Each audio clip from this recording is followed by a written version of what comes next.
சேரக்கூடாத ஒளியில் வாசம் செய்பவரே, ஒருவரும் சேரக்கூடாத ஒளியில் வாசம் செய்பவரே, நீரே பரிசுத்த தெய்வம்,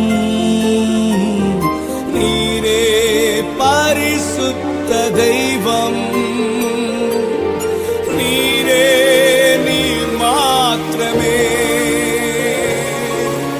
நீரே நீர் மாத்திரமே. ஒருவரும் சேரக்கூடாத ஒளியில் வாசம் பண்ணுகிற தெய்வமே, நாங்கள் உம்மை ஆராதிக்கிறோம் ஆண்டவரே. நீர் ஒருவரே பரிசுத்தர், வேறு